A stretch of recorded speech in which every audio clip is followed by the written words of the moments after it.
All right, we are live with Alexander Mercuris. And once again, we have with us a very good friend of the show and one of the most popular guests on the Duran, Mr. Larry Johnson. How are you doing, Larry? Always good to be with you, gentlemen. It's an honor. It's great to have you with us, Larry. And before we get started, let's say hello to everyone that is watching us on Odyssey, on Rockfin, on Rumble, on YouTube, and a big shout out to our fantastic community on Locals, the Duran.locals.com, and a big hello to our moderators, Alan, Zarael, Peter, and I think is that everybody?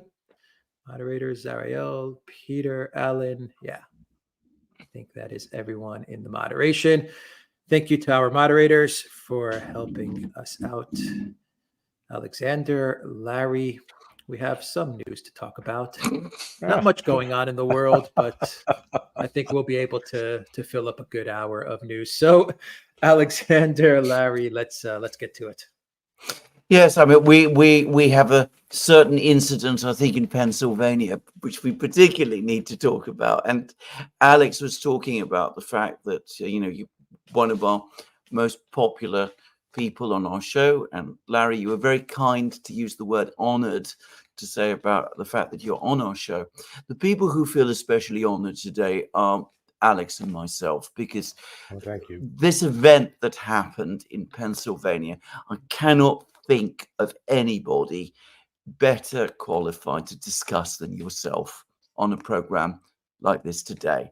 Firstly, you understand the whole world of security in ways that we cannot, because we've never lived in it. Neither of us have had that sort of contact.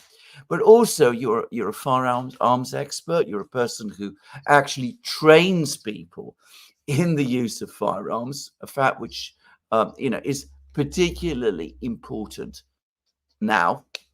And we have seen an absolutely astonishing incident take place in Pennsylvania. The survival of Donald Trump in the face of an assassination attempt. I find it incredible that some people are still calling it an alleged assassination attempt, and trying to pretend that things like they didn't really happen. I mean, I'm actually getting articles and people pointing them out to me saying this, which it seems astonishing to me. But anyway, let's put that aside.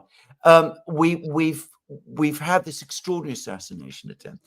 There are many questions which I'm not able to understand and answer.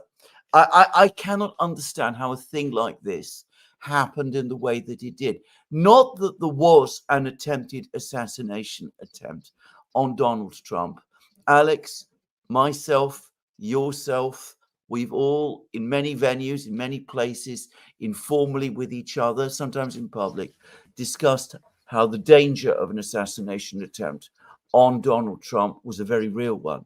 But none of us can understand, at least I cannot understand, how it could have happened in the way that it did.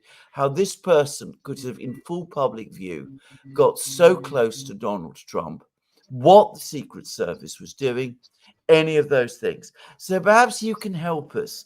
You've already discussed, I think, in many places, your take on what took place. But I think the best thing to do is to say nothing more and just to hand over to you, and you can tell us your thoughts here. All right. Well, thanks. And let me add just a couple more for my bona fides on this. So when I was at State Department, I was the deputy for the Anti-Terrorism Assistance Training Program. We put together programs for training foreign police. One of those courses was on executive protection, how you protect people like Donald Trump. I also carried out and conducted site assessments, both for one was with a Secret Service agent. We did a school in Potomac, Maryland, where the son of one of the major politicians was going there, and they were concerned about possible attacks, as well as security assessments at airports, doing, evaluating those. So I've got some background in this. So Bottom line, there are only two possibilities here. An enormous screw up of incompetence by the Secret Service, or something darker, that there was they allowed this to happen because they wanted to kill Trump. There is no middle ground here. The Secret Service failed on so many levels. It's just, it's unbelievable. So, for starters, whenever these kinds of events go off, the Secret Service will send out an advanced team that does a security assessment site survey. And that includes everything from figuring out, okay, where's the crowd going to be? How does the crowd get in and out? What are the access points? So you identify the access points, you're going to put in access control systems. And then once you've got the access control systems there, you then also do a perimeter sweep, 360 degrees going out. Depends on the location, but anywhere from 300 to 500 yards, or, say up to 700 meters. Then you identify spots that could be where a sniper, you got to be concerned at that point out at the perimeter where a sniper could be set up. And then you make sure those are locked down, that there is no access. So here we are watching Trump, and when he turned his head, the moment that he turned his head, that the bullet fired from that an AR-15. So it was probably a 5.56 round. What people heard was not the gunshot; they heard the sonic boom from the bullet passing. That's what that snapping sound was. It just nicked his ear. Now, when I was sitting here in my office, and I actually had a RT television on, and they had some story, and all of a sudden they come through on breaking news, and I'm going, man, if they're doing breaking news, this must be bad. What is this? And then they cut to this, and I'm watching it. I said from the outset, initially I thought maybe it was a .22 rifle. The caliber on it's not relevant right now, but I said it had to be outside the venue. Why? Because number one, it's summer in America, and you know what summer is like. Even where you guys live, people show up in flip flops. They got the shorts on, wearing the wife beater shirt, the shirt with the straps, or summer casual wear. But they're not wearing anything where it'd be easy to hide a gun. At number one. And number two, they had gone through these security screening checkpoints, unless there was just a major failure there. But I was pretty certain it was not a gun. Now, as it progressed and we start getting more information, you realize that this building, which had direct line of sight to where Trump was speaking, was unprotected. Now, the story that's emerged overnight is that the local police had a SWAT team that was inside the building. They were not up on the roof. It's unclear whether they were supposed to be on the roof and they decided, because of the heat, they wanted to go inside. But regardless, that roof was still open and exposed and unprotected. And then you had all the bystanders watching the guy climb up on the roof, get the ladder, climbs up with a rifle. They're hiring the police. Nobody reacts. You've got the counter snipers that are sitting up on the roof. So if you're looking at Donald Trump, they were on a building behind Trump to his right, your left as a viewer. We're looking at Trump. And unless you've ever fired a rifle with a high magnification scope, imagine that imagine like you're trying to look at the world through a straw. So you're not going to see the panorama. You're going to see just a very, very small area. And it's such a small, because of the magnification, you can't just look at a target and then get down and immediately look through the scope and have the target in sight, unless you previously have put those crosshairs on what you intend to shoot. And that's exactly what these guys had done. They had been observing this guy crawling up the roof, And I guarantee you there are radio communications out there between those guys on the roof back to what's called the Tactical Operations Center, the TOC, where the incident commander was a Secret Service guy or gal. I'm not sure if it was, who was in charge, but it was incumbent upon them to say, hey, what are the rules of engagement? If we see somebody on a roof that's not supposed to be there, we're going to engage and shoot them. They didn't give that order. Now, I had an old friend, Chris Whitcomb, who was a FBI hostage rescue team sniper, and interviewed him the other day just to get his thoughts. And he pointed out that he thought, and this was before any of this other news had come out, he thought that one thing that would happen is when you get into these kinds of interagency where you've got Secret Service that's federal, and then you've got state police, and then you may have local police. So you've got different jurisdictions. There's always some assumptions made about, oh, this person's legitimate and this person's, if they're walking around carrying a gun, you assume that they're supposed to be there. And that may have been very well much what happened with this kid, that, he was able to walk up with a gun and they thought, oh, he's just part of some other team, but nobody checked it. Again, that goes back to the incompetence of the Secret Service. Because when you're into an interagency environment like that, one of the things you do is, hey, we're going to establish a way to identify who's on our team. So either everybody's going to wear a white armband or a blue, we've seen the Russians and Ukrainians do this.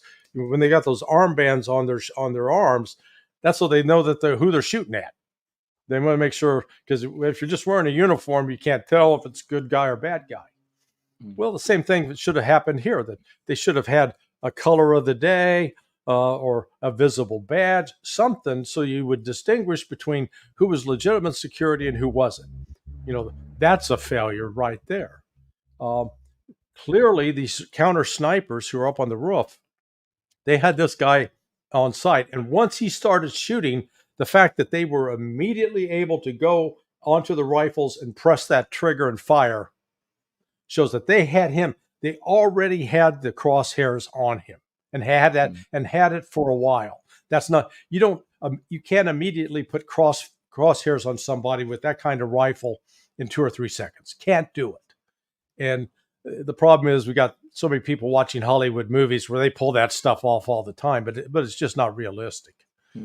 So that gets back to the broader question: was this, and then how the Secret Service, they converged on Trump. Now, the problem there was the Secret Service discipline. What they're trained to, what you're supposed to do, is once there's been that shot at the principal, you get him down, you keep him covered, and you keep him covered.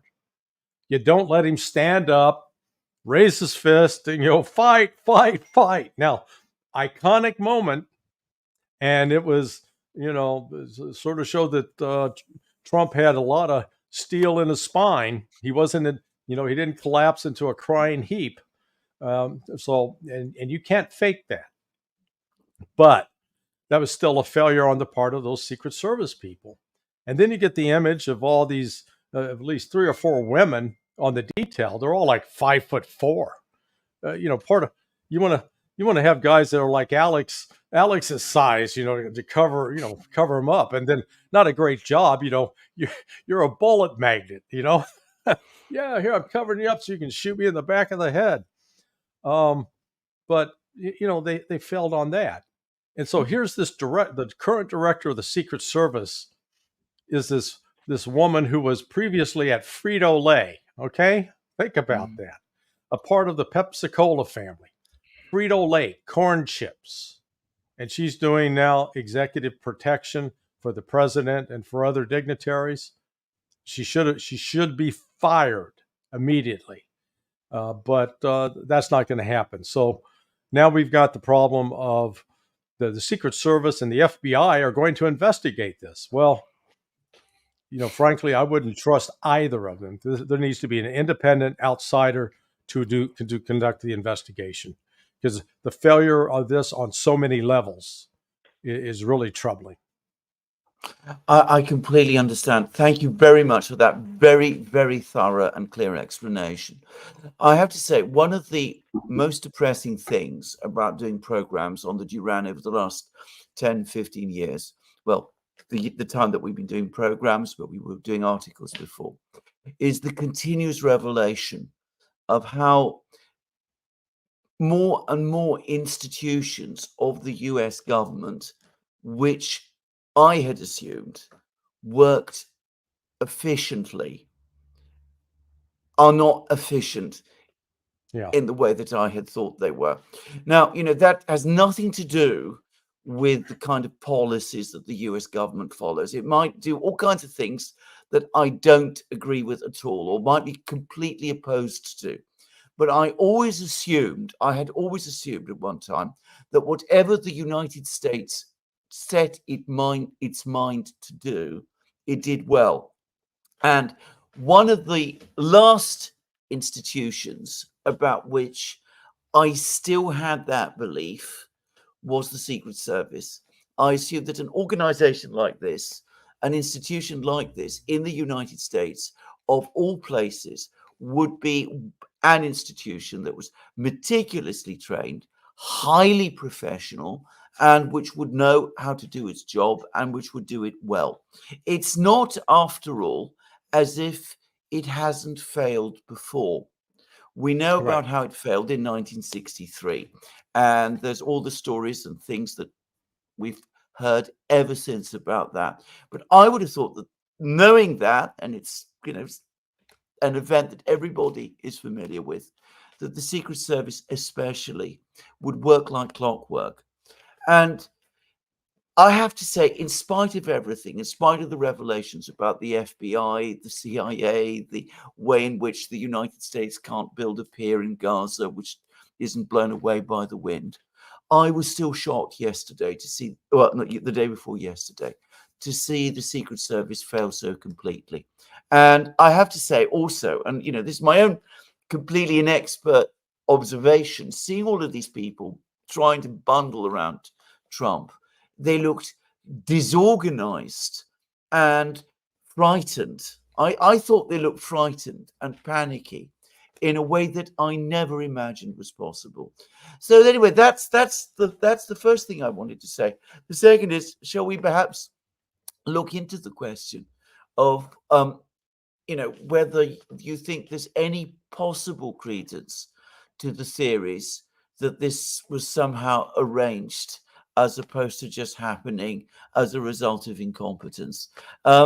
Anyway, your thoughts about these things, Larry, because just to repeat quickly again, this was the most predicted and expected assassination attempt that anybody knew about. Everybody has been saying, everybody in the independent media community, we've all been saying to each other that sooner or later this attempt would be made. Yeah, I definitely cannot rule out the possibility that this kid was both encouraged to do it and facilitated in a variety of ways. Right now the story is emerging that he supposedly on the day of went and bought a ladder. And then, so if he's got a ladder and you've got a long gun, you're not going to carry both at the same time. And so how did that ladder get to that building? And how did he know that that was the best location for being able to identify where Trump would be standing? That implies some advanced knowledge that would come from a site survey. Somebody passed that knowledge. I think somebody passed that knowledge on to him. I could, may be wrong, but you've got to, I would proceed from that assumption. I don't think that this was just some lucky kid who woke up that morning and said, you know what, I hate Donald Trump and I'm going to kill him today. And so let's see, how do I do that? Well, let me go get some ammunition and then I'm going to need a ladder. How do you know you need a ladder? And how do you know what size ladder you need to get to the roof? Is it a 10-foot roof? Is it a 15-foot roof? Is it a 20-foot roof? And I apologize for using feet and inches. as opposed to metrics. But still, there are a lot of assumptions about what the kid knew that are not natural. You can't collect that information, and then to also have some idea of how are you going to get past security. Apparently this kid was just completely unconcerned about running into any kind of security there, and the security that everybody just watches him walk past, and he's able to get up in that position. So, and you got to put that against in the context of the language that the Democrats have used against Donald Trump. Now, let me say up front, I'm not some ardent Trump supporter. I have defended Donald Trump by virtue of him being unfairly attacked by the CIA, by the FBI, by the deep state. I think it is unconscionable. But the language that's come out from Joe Biden and Nancy Pelosi and other leaders of the Democrat Party, as well as people on the media, have talked explicitly about killing Trump. And this isn't the first one. You had Kathy Griffin, a so-called comedian, use a severed head. You had Johnny Depp talking about, hey, it wouldn't be the first time an actor killed a president, making a joke in that way. You had Shakespeare in the Park in New York City, where they assassinated Donald Trump as part of art. So this whole meme out there about, hey, it's okay, it's good to kill, it's appropriate to kill Trump, has emerged. And one of the reasons they want to kill Trump is he represents a fundamental threat to the incest, graft, and crime that's going on in part of Washington, D.C., that both parties, not just the Democrats, but there are many Republicans as well that are benefiting from this and enriching themselves. And we see it as well within the whole war in the Ukraine economy that's blown up. So stopping Trump at any cost, and you think that nobody else was possibly involved in suggesting, but doing it in a way where their direct fingerprints wouldn't be there. Yeah, I think that's definitely a possibility. Has to be considered. And as long as the FBI and Secret Service are the ones conducting the investigation, we'll never get good answers to it, in my view. Can I just add here something from my own expertise? Because for about 12 years, I was working at the Royal Courts of Justice in London. And one of my jobs there was to interview and meet people who had come to the courts for all kinds of reasons. And amongst them were people who were in the cells, because the Royal Courts of Justice has its cells underneath. And a lot of them were these incredibly angry, violent, very, very disturbed people that exist in every society. And one of the things I very quickly discovered is that what these people do is often they don't have any proximate reason for their anger. They're looking for something to attach, or someone to attach their anger to. And if they hear all constantly, incessantly about how this person is bad, how he represents some kind of danger, they can quite easily, and I've actually seen this myself many times, by the way, how they focus that anger on that person. This is, might be anybody who is, in the news for some reason. And of course, only a very small minority of those people, even of those people, would be prepared to use violence. But some of those people that I myself interviewed, I could quite easily imagine them behaving in a violent way. So rhetoric, constant, unending rhetoric, can have consequences. People who deny the fact are completely wrong. I know, I've spoken to people like this. I've seen it for myself. So that's you don't have to find someone, train them, put them in that kind of direction. If you're constantly talking in a certain way, someone somewhere will attach themselves and will do it basically off their own bat, without any direct encouragement from you. That I can definitely say from my own experience. Yeah, and so that's why I don't rule out that it was just the lone wolf, but there are also just there's so many the planning that has to go into something like this to be able to, because what's your plan? Okay, I'm going to crawl up on the roof. Well, what people don't even recognize is, so that was a metal roof, and a metal roof in the summer, the temperature on that roof alone can get upwards of 150 degrees.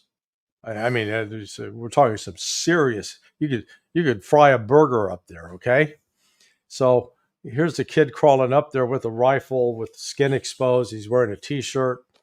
I've heard some say he was also wearing shorts. Maybe true, maybe not. But again, you got to think through the planning of how am I going to avoid getting second degree burns on myself while trying to kill Donald Trump. So this is and call it a miracle, call it the fickle finger of fate. The fact that Trump turns his head at the moment that the kid breaks the shot, and it comes, nicks his ear, and then continues down range, and it strikes somebody in the crowd. Otherwise, we'd be having a different discussion today. Trump would be dead. The Republican Party would be in utter chaos. And let's think about the timing of this too. I mean, this was done on the eve of the Republican convention, and and I think for the deliberate purpose of, if you take Trump out before the convention, you've now guaranteed, what are the Republicans going to do? Who's going to become their candidate? Oh my God, you're going to have, you talk about a food fight, because everybody be pushing, Nikki Haley and say, oh, I should be. So, I think that this, I'm inclined to believe, with the whole weight of circumstantial evidence, that there was more to this than some angry, mentally disturbed kid. Yeah. I think that this is much bigger, much darker. They wanted to stop Trump, but now, boy, they've created a hell of a problem for themselves, because, Trump's like the resurrected Jesus now. He's come out, or like, after Gandalf falls down into the pit and Gandalf comes back as Gandalf the White. That's sort of Trump right now. He's got an aura about him. It's astonishing. Can I also say that, of course, this comes after a whole succession of attempts to stop him first becoming the candidate and then winning the election. We've seen a whole succession of court cases. The court cases are beginning to sag and collapse under their own weight. We've now had this decision from Judge Cannon to dismiss the documents case, which many people thought was the most dangerous for him. I don't myself think it was a particularly strong case. I know others think otherwise. I agree. I also have to say that the reasoning that she has followed has been very, very much criticized. I've read her decision. It looked to me absolutely faultless. I can't see what was wrong with her decision. It seems to me that more likely than not, it will survive on appeal. So anyway, I think all of the cases are beginning to, even before that decision, we're beginning to creak and collapse. The Supreme Court has just made a decision as well. Then there's been a whole litany of things, going back all the way to the day that he came down that escalator in Trump Tower that they've thrown at him. He survived all of that. He survived this latest assassination attempt. He's behaved in a heroic way. And, Alex and I did a program yesterday. We pointed out, as Greeks, that if you want to know what heroism is, what the word heroism means, what Trump did on Sunday is exactly what that Greek word heroism covers. It's what the Greek heroes in the Iliad used to do. And that is exactly what he did. That's exactly what he showed. This incredible physical and, by the way, moral courage and projection of leadership and strength and purpose that he gave on that particular day and that on that event. And now we have this iconic photograph, the blue sky behind him, the stars and Yeah. stripes, and of course it's real. It actually shows something. It's not staged. It's not something that was put together with actors or anything like that. It's actually a real picture of what happened. Now, to me, I have to say, after an event of that kind, I can see why most people in America must now think that he is a completely unstoppable force. There is something of the quality of destiny about this. I mean, I don't want to start sounding mystical, but I mean, this is the sort of quality that it has, and I can't imagine that isn't going to have a massive effect on the election going forward, especially when the comparison with the incumbent, his opponent, is as stark as it now is. Oh yeah. Well, if you were a Hollywood scriptwriter and you took this in to pitch this story to say, hey, I got this great idea, and you pitched this, they'd probably toss you out of the room. They wouldn't believe it. They'd say, come on, that's too far-fetched. And yet, as you said, we're watching this thing unfold before our eyes. Let me just make a comment about the Jack Smith case in Florida. You may or may not know that my business partner, former business partner, we're semi-retired on that front. He filed a complaint against Jack Smith with the Inspector General of the Department of Justice 3 months ago, alleging, and he had 3 affiants in this complaint, that Jack Smith had been part of a shakedown and extortion campaign against Serbian officials, where he would extort millions of dollars from them in exchange for not filing charges against them. And so it was very well documented. The affiants were all in there.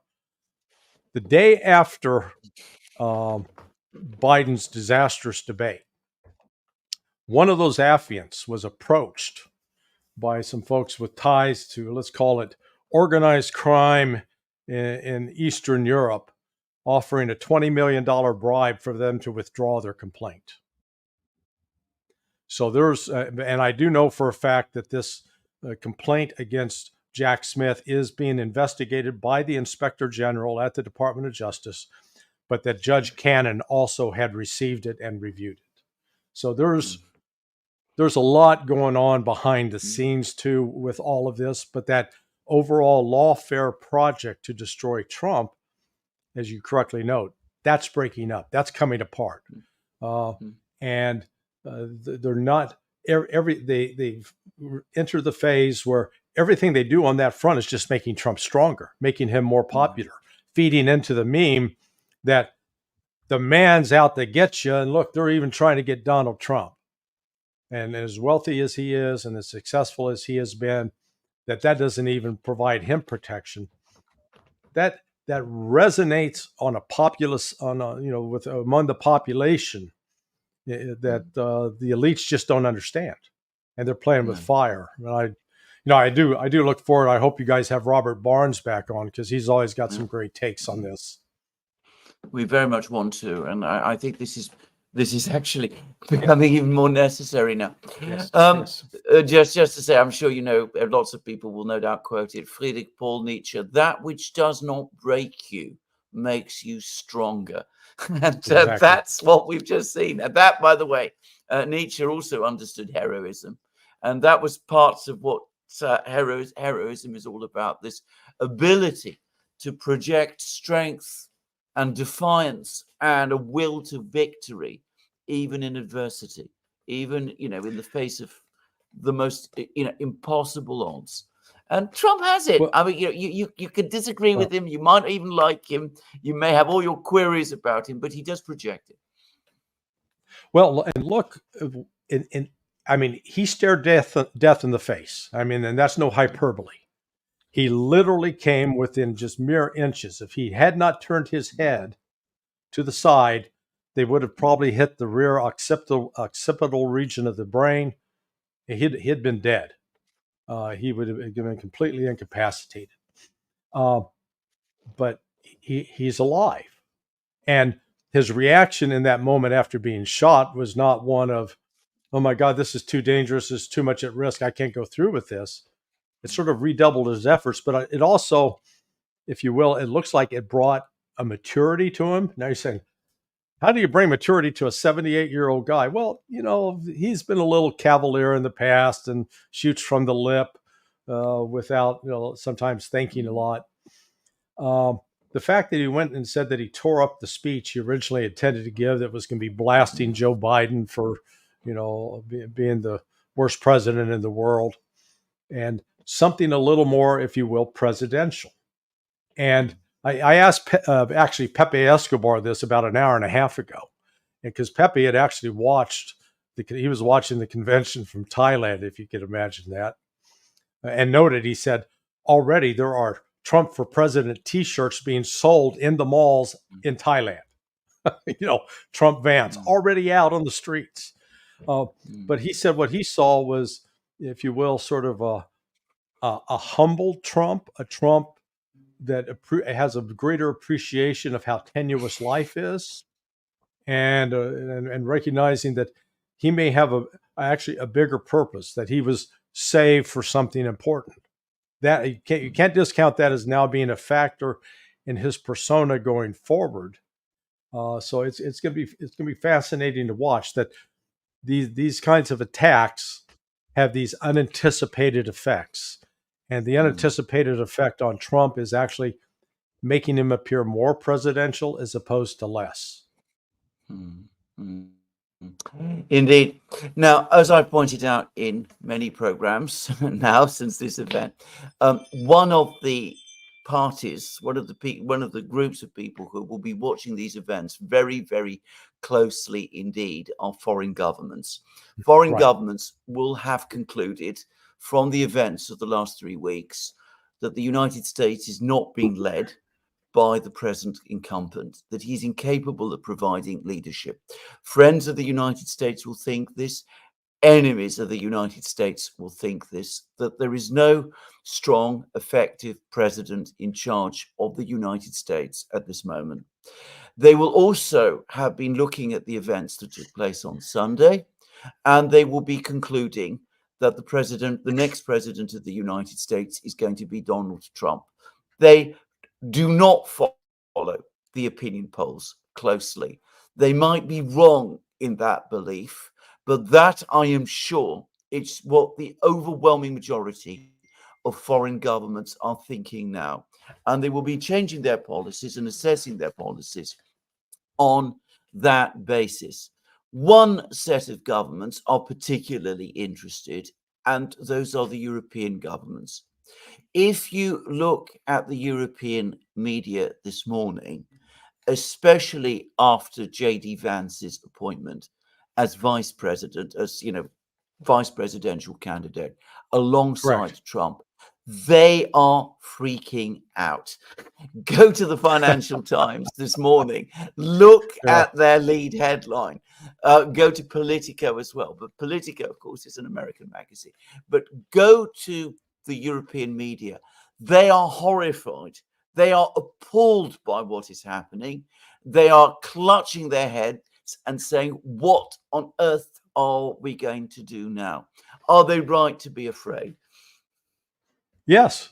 Yeah. No, JD Vance is a fascinating choice. I personally, you can ask my son. I told him I thought it would be JD Vance. Vance has some youth appeal. His story, though, it's really the quintessential Horatio Alger story in America. Comes out of poverty, comes out of Appalachia, and gets into Yale Law School and has is at the top of his class in Yale Law School, heads up the law review, served as a corporal in the U.S. Marine Corps, has the military background, but he's not one of these political hacks that has worked his way through a political machine. to get prominence and to be able to quote, okay, you've earned your right to be shoved into this position. He's been sort of very much his own person. And he's very much, even though, he initially in 2015 said that, he hated Donald Trump, thought Donald Trump was bad. He's come out and said, hey, I was wrong. He's got another thing that you don't often see in a politician. He admits that he's wrong. I've been wrong. And he has become sort of seized on this, let's focus on making America better, taking care of Americans here instead of wasting money overseas. That's on the positive side. There's a negative side and a concern, though. If you look at his rhetoric with respect to Iran and China, very much mirrors Trump's. And while basically they portray Iran and China as hostile to the United States, and they must be confronted as enemies. I think Trump's handling of his policy towards Iran was a disaster. It exacerbated the situation. I think that Trump's potential, even though JD Vance has been on the record describing China as an existential threat, I think that a Trump presidency with JD Vance as vice president is going to be open towards a more, I guess, let's call it an approach based on negotiations as opposed to threatening and coercion. But the era of Europe sort of being this dog that gets to lead the master, because I'm struck by how pliant and sort of subservient the Europeans have become. I mean, I remember back when I was at State in like 1990, 91, and I was dealing a lot with the European Civil Aviation Convention and was involved with negotiations with the Germans, for example. Back then, the Germans were pretty feisty, and they were not at all subservient and, oh, whatever you Americans think, it's fine by us. No, it's just the opposite. They were very assertive, and they're clear about what were German interests. French too. And now, here what we've seen over the last 2 years is this incredible willingness to portray, Russia as the reincarnation of the Soviet Union, imbued by, under the guidance of, as you guys call him, the mustache man, and that whole ideology that accompanied that dreadful regime. And so it's mystifying. But yeah, Europe's right to be alarmed. Hey, wake up.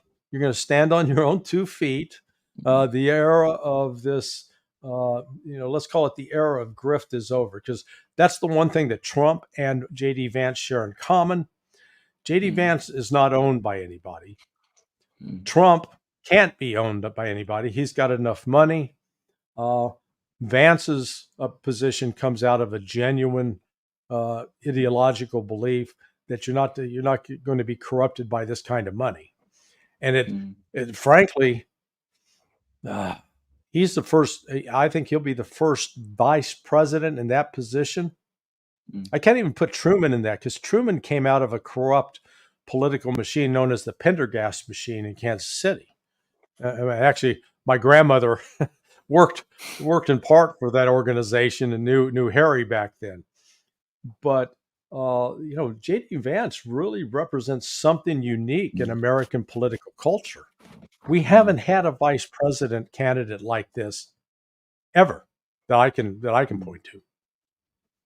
He also comes across to me as very articulate and writes very well. And by coincidence, yes. I don't know whether this is chance. There's an article by him in the Financial Times today. And it's very interesting. He says, we owe it to our European partners to be honest. Our generosity in Ukraine is coming to an end. Europeans should regard the conclusion of the war there as an imperative. And Europe should consider how exactly it is going to live with Russia when the war in Ukraine is over. Now, none of that is going to be welcome in Europe.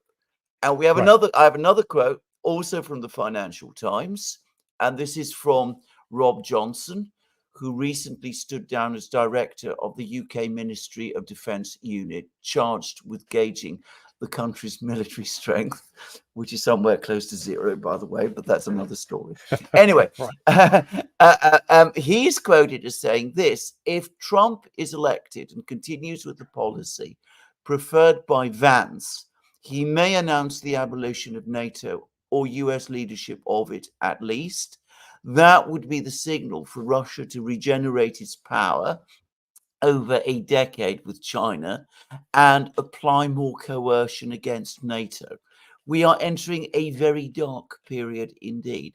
I said that the Europeans are freaking out. Well, there you are. We're entering a very dark period indeed in Europe. I mean, the contrast between the measured comments that Vance is making in his article and this hysteria that we're getting from a former top British Ministry of Defence official, to my mind, says it all. And the hysteria in Britain is not as bad, I understand, as the hysteria in Berlin or, of course, in places further east. Alexander, the first quote was from the Financial Times as well? Yep, both of them. Okay, both of them. So, from the Financial Times. So the article in the Financial Times, just say JD Vance, Europe must stand on its own 2 feet on defence.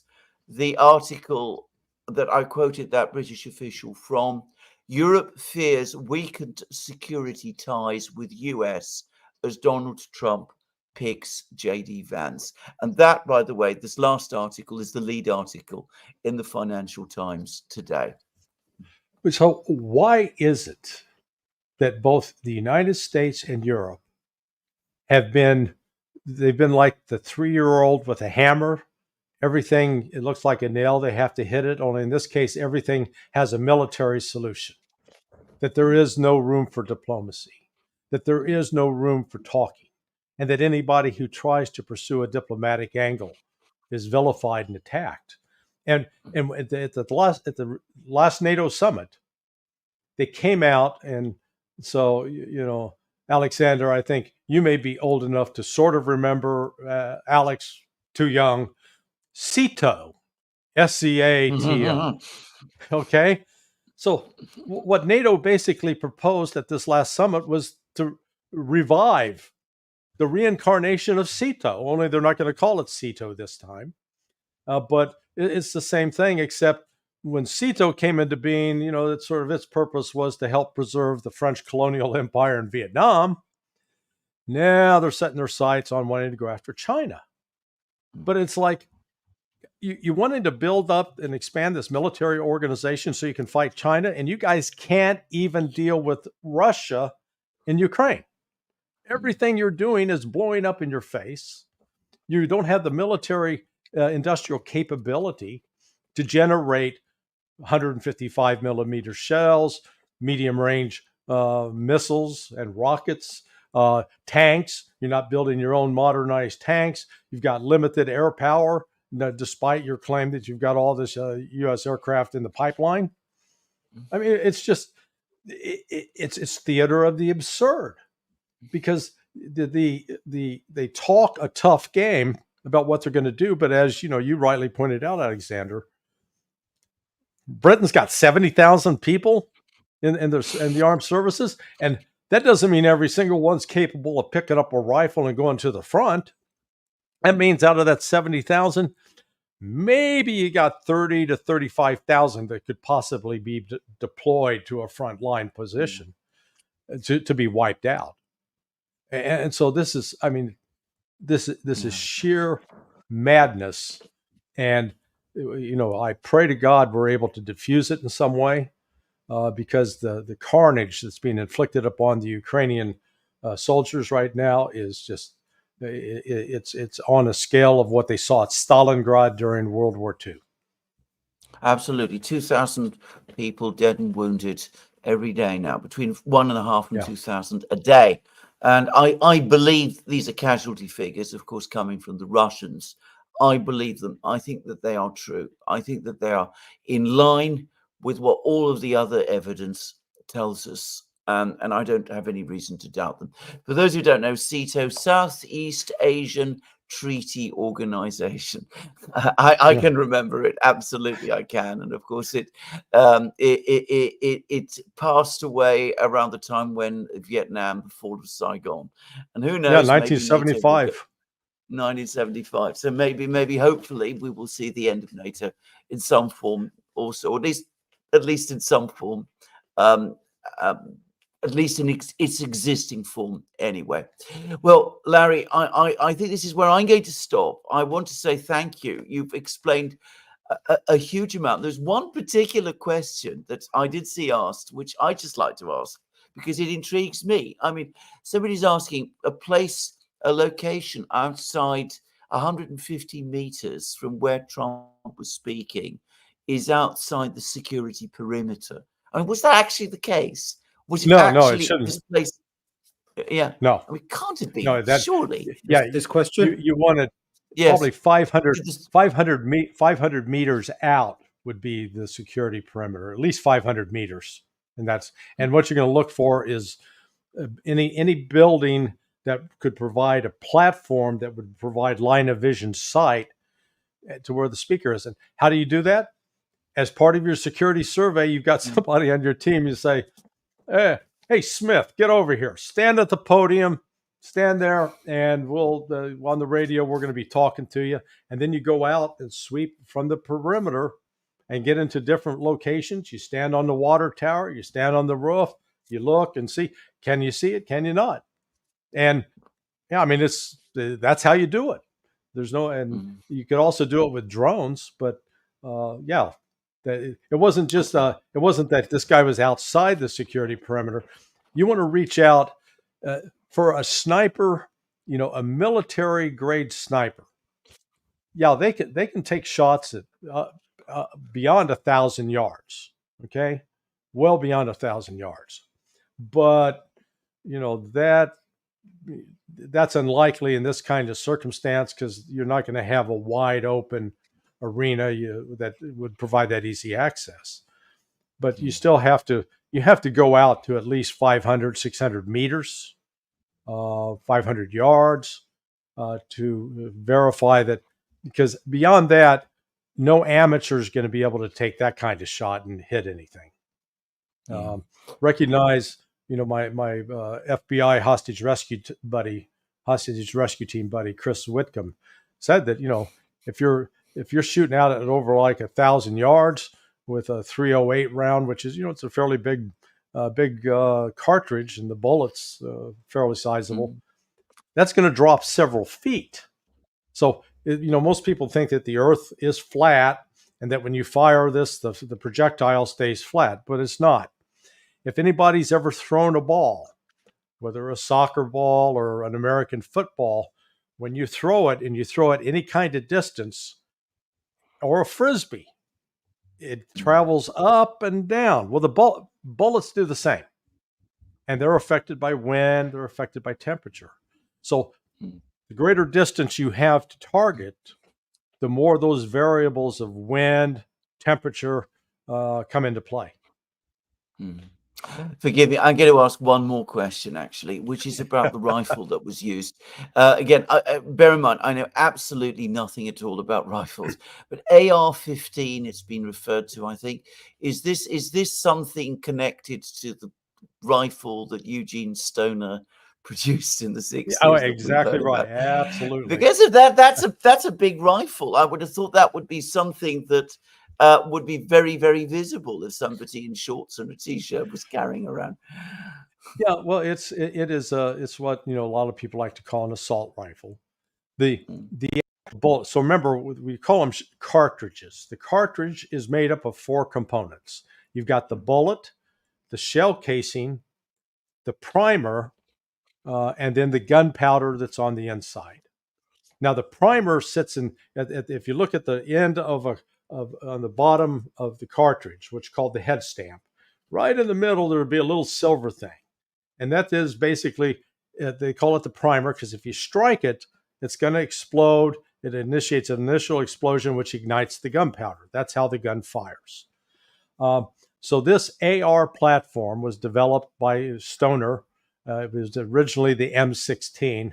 Now they got a variety of designs. It's called an M4, but it's not the kind of rifle that snipers use.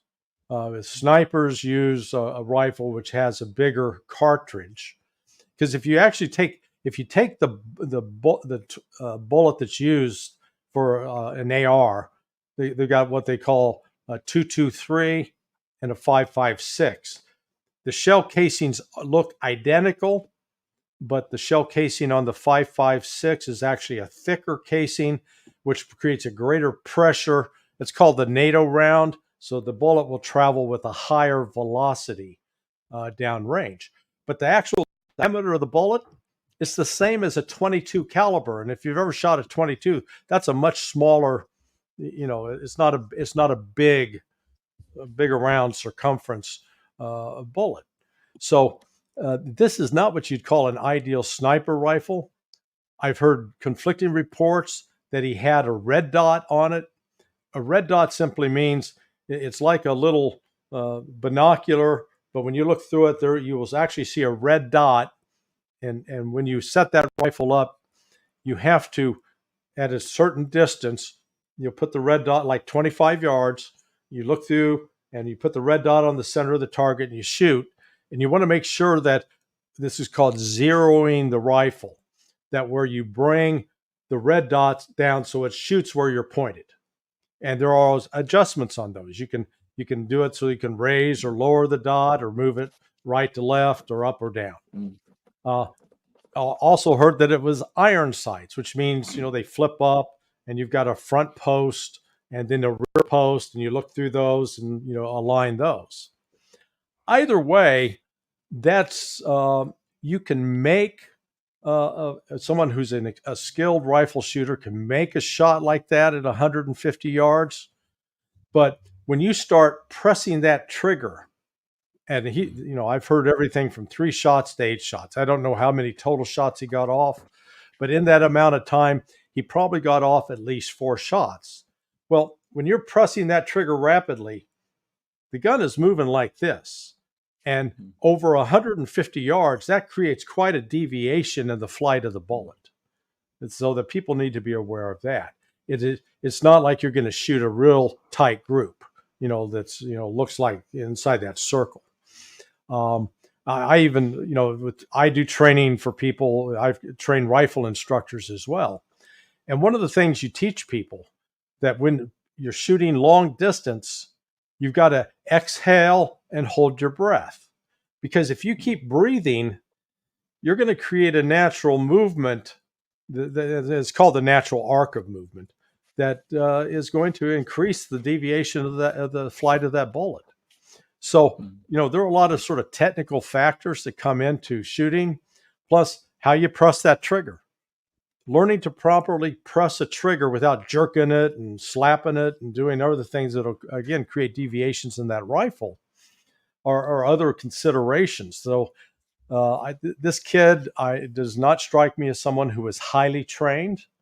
That first shot is the one that missed Donald Trump.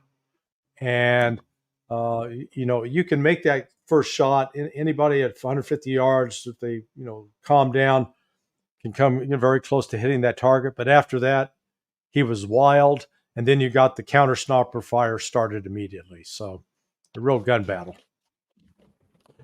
Larry Johnson, thank you very much for all these wonderful and complete and comprehensive answers to my questions. I get a hand over to Alex. We've gone on a little longer than I'd anticipated, but with a guest like yourself, I'm going to hold on to you as long as I realistically can.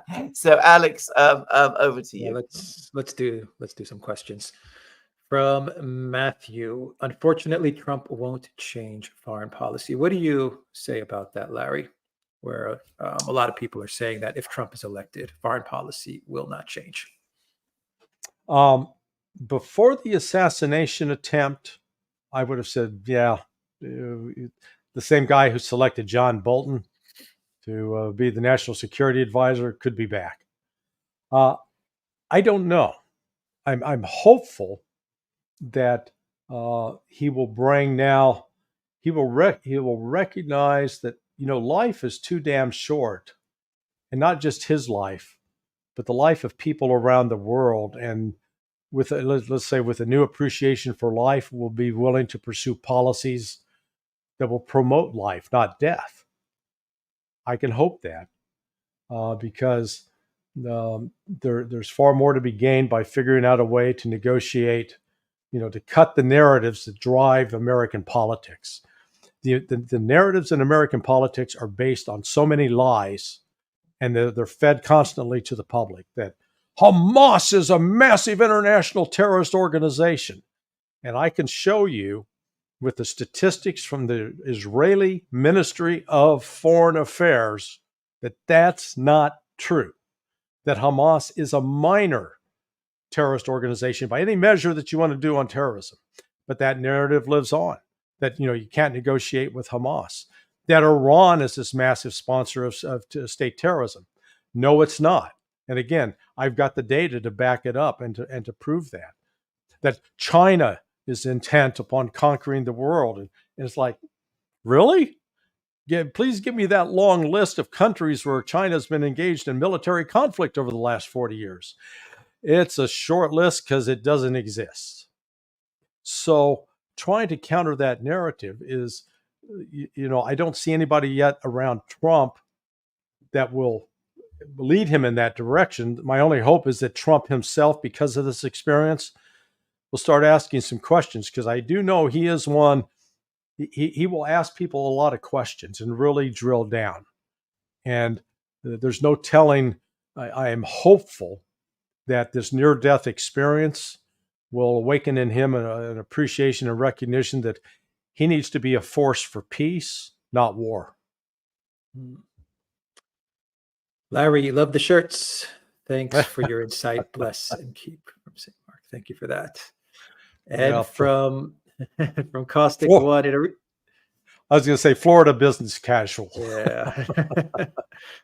Thank you for that. In a recent conversation with Pepe Escobar, Alexander Dugin said that the choice is between escalation and death, Trump and Biden respectively, meaning Trump will still escalate, but not to an apocalyptic extent. I agree, but what are your thoughts? Yeah, no, I think Trump is more inclined to negotiate. He is the art of the deal. That's genuine. I have a friend who held a very sensitive position within the intelligence community, was privileged. He was there at the debates, both surrounding the attack, the decision to assassinate Soleimani, as well as prior to that, a missile strike to go after Syria for, alleged use of chemical weapons. And he said in all those discussions, Trump, he was almost being browbeat by the different, by the CIA, by DOD, because he was reluctant to use military force. He was, you got these people who, at this drop of a hat, man, they're ready to fight and they're ready to start engaging people in combat. Trump was just the opposite even then. So I think Trump actually is a night and day different from Biden. Number one, Biden is not making the decisions, and he's surrounded by a bunch of inexperienced people who are inclined to do stupid things without understanding the consequences. And I think Trump will, if Trump is elected, I think we'll be on the threshold of maybe being able to de-escalate this thing in Ukraine, back out, not go forward with deploying medium-range ballistic missiles in Germany and other places, which was basically that will ignite Cuban Missile Crisis too, and put the world again on the threshold of a nuclear war. We don't need that.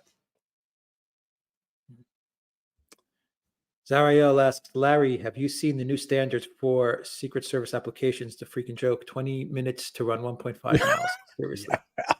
Yeah, I was going to bring that up. I mean, my God, the standard for any kind of military, particularly special operations, standard, and even in I think the Chinese standard for running, roughly 2 miles is like 13 or a mile and a half is 13 minutes tops. Uh, so you ought to set the standard at a level where you're going to get the best. And what they've done is they moved the standard because they're not interested in hiring the best. They're interested in hiring to meet quotas so that you can say, hey, we've got people of, this particular racial or ethnic background. And, that's just sickening because particularly in Secret Service, I mean, those guys and gals have to run alongside a car. And I always jokingly say when I'm, giving somebody a ride, I said, do you want to ride like Secret Service? And they go, what? I said, I'll drive and you run alongside the car. They go, no, I'd rather sit inside. But so if you're going to run alongside the car, you better have some capacity to run for some distance. And it's not like they're, wearing Adidas running shoes or, or Nike or, pick your brand, New Balance. You're running sometimes in street shoes. So yeah, Zariel is exactly right. Crazy. Yeah. You kind of answered this question, but let me ask it again. Hello, gentlemen. Do you think it's indeed an incompetence of the Secret Service, or rather intentional failure to protect President Trump? From Latimer? Yes. Both. Yeah. I think it's a little of both. A little both. Okay. Tish M asks, so many questions. Will the event be used to change the narrative for Biden's exit? Boy, that's what's fascinating now is before this assassination attempt, there were all these elaborate plans and a lot of, I've been hearing for 6 months that the Democrats had sat down with Michelle Obama 15 months ago and it had secured her agreement that she would become the candidate when they forced Joe Biden out at the convention. So that was the sort of the behind the scenes narrative. And I heard that from two different people well connected in Democratic circles. Well, number one, Biden's not cooperating. He is suffering from dementia, most likely Parkinson's dementia, maybe a form of Alzheimer's, but there's a clear cognitive decline in the guy. And no matter, it's not fixable. It is not reversible. It's not like you got a sprained ankle and you apply some heat and some ice and wrap it in a bandage and it'll get better in 2 weeks. This is only going to get worse as time goes on. My mother-in-law, she died of Alzheimer's, and we, the last 3 years of her life, it was awful. So families that have, this is the thing that why it resonates, I think within a lot of Americans as well as people around the world. Everybody's had a family member or they know somebody that has in their advanced years they lose it mentally and they recognize it's a steady decline. So the Democrats now are stuck because their only way out is if Biden announces, okay, I've decided physically I can't do it, I'm not going to run, we're going to have an open convention. That's one option. Or he could say, okay, look, I can't do this, I'm going to resign. Kamala will become president and Kamala will be the candidate. Because the way the election rules work here, and I know Robert Barnes has spoken a lot about this and does a great job on it, is that the money that has been raised for the Biden-Harris campaign can't just be transferred to, say, someone like the governor of California, Gavin Newsom, or the governor of Michigan, Gretchen Whitmer, or Michelle Obama. That money is actually sort of walled off, has to be returned to donors. So then that means the Democrats have a financial problem. And the Democrats are also facing internally, even though Kamala Harris, when she first ran for Attorney General in California, presented herself as an American citizen of Southeast Asia Indian descent. She then later transformed herself into a Black American. And so she does have significant support among the Congressional Black Caucus. And James Clyburn, specifically of South Carolina, has been an adamant advocate for her. So they're not going to let her be turned away easily. Maybe they could be persuaded to if Michelle Obama came in, but I just don't see Michelle Obama having the stomach to do this. I mean, good Lord, it would be messy. And now with Trump having this aura of being a divine candidate saved by the hand of God, and there are many people talking about it that way, I think that this has changed the whole calculation for the Democrats. From Trevor Mack, any thoughts on the FBI's inability to unlock the shooter's phone? Well, they got it unlocked. They finally broke into it. Again, the problem I have with the FBI right now, and I worked with them on the Pan Am 103 investigation. When I say worked with them, my job was to get country clearance for the FBI agents who were going overseas to conduct the investigation. But I also worked closely with the FBI when I was put in charge of the publicity for the terrorism rewards campaign. And, got lots of friends in the Bureau, but old guys. What the Bureau is today is a disaster. It is a politicized mess. And it has completely lost the confidence of most of the American public. So it's like, no matter what they do on this, it's going to be under a cloud of suspicion because it's going to be assumed that they're going to suppress evidence, just as with the Hunter Biden laptop. They suppressed that evidence and have gone out of the way to try to destroy Trump. And so this, I think the FBI is actually probably terrified with the notion if Trump gets elected, there are going to be some big changes at FBI headquarters, big changes. Right.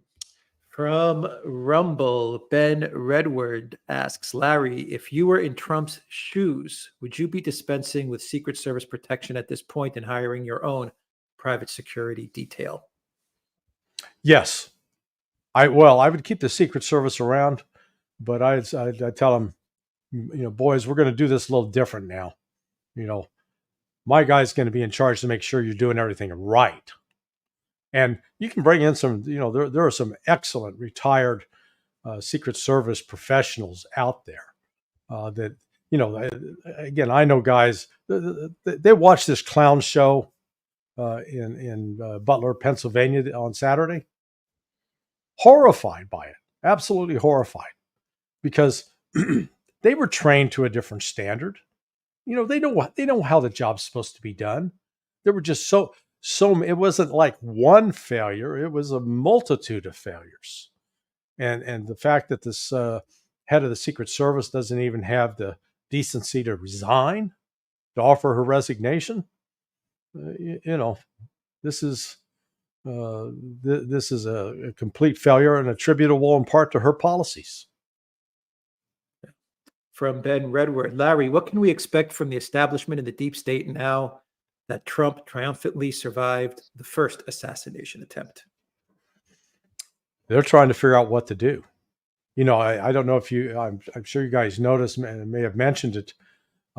Right after the attempt, so Elon Musk comes out, pledges $45 million for a PAC to help the Republicans get senators, members of Congress elected, backing Trump's policies.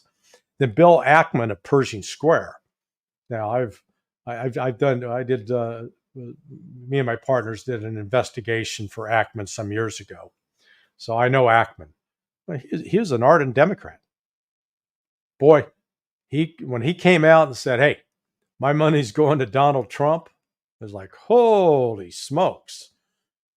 That's not a one-off. You're seeing the same thing out in Silicon Valley.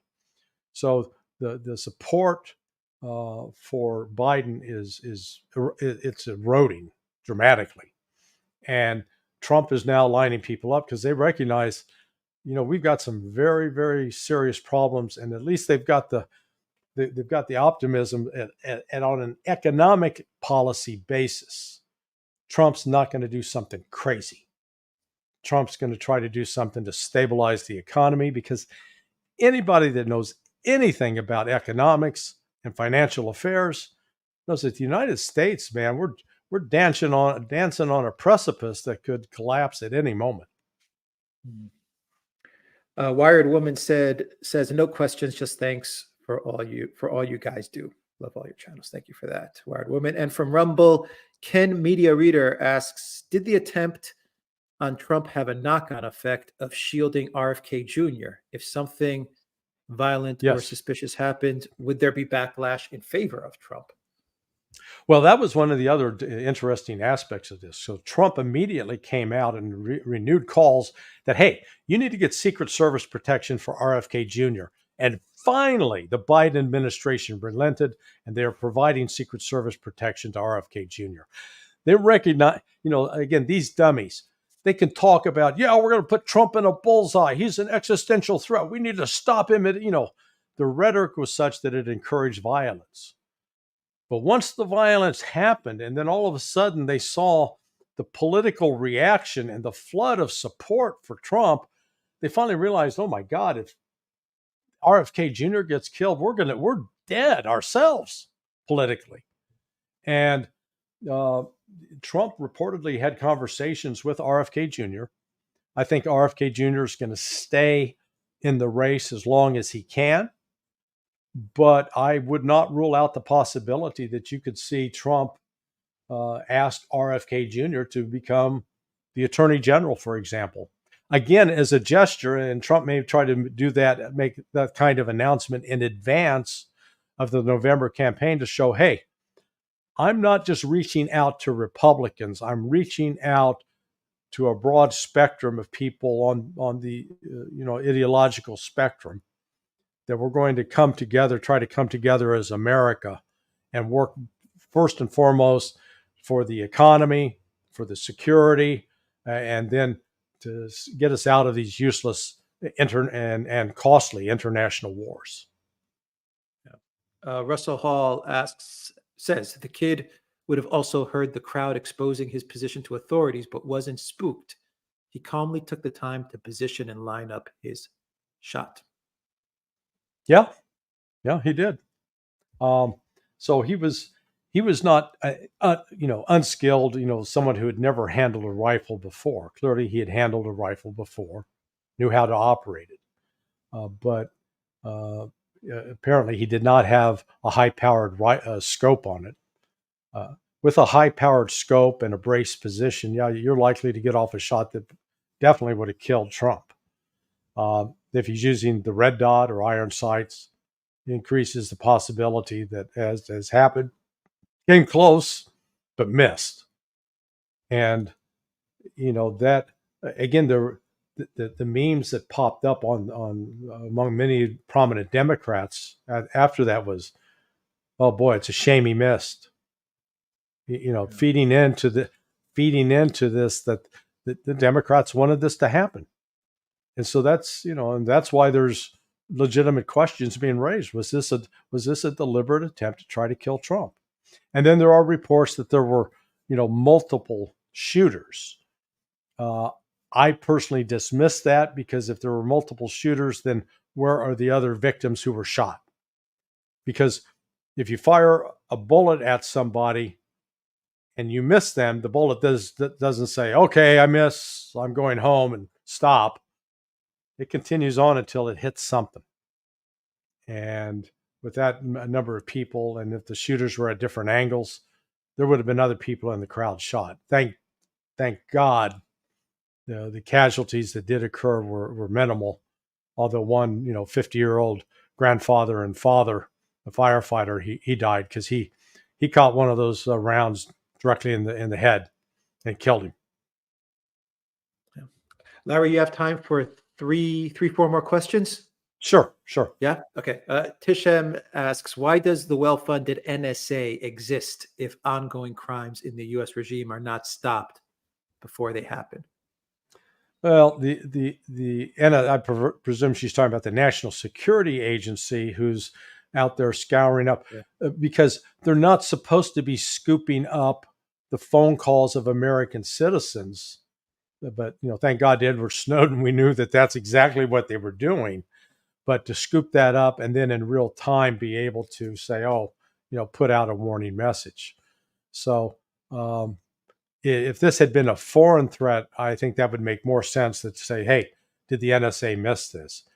Because this kid's domestic, NSA is not supposed to be collecting on him or me or any other American citizen. We're still supposed to have some privacy rights, even though the security state has set up this apparatus that they can spy. Again, and I say thank God to Edward Snowden for exposing that. From Nicholas, given security were aware of the man before he started his attack, shouldn't there be a code word or warning to get Trump off the stage immediately?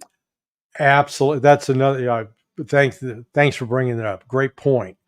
So, at the point that the counter snipers on the roof and they're communicating back to the talk, say, okay, we see this guy. We're not sure who he is. We can't confirm if he's friendly or foe, but he's got a rifle. At that point, the agent in charge of that operation should have said, get the president off the stage. Get him off now until we verify what the hell's going on. They didn't do that. So absolutely, yeah. See, you got all these smart listeners and viewers. Yes, we do. They are the best. Nova Storm says, we were less than 1 inch away from serious unrest in the U.S., yet the tension can be felt right now. Yeah. But there's, there's sort of a hopeful dimension to it.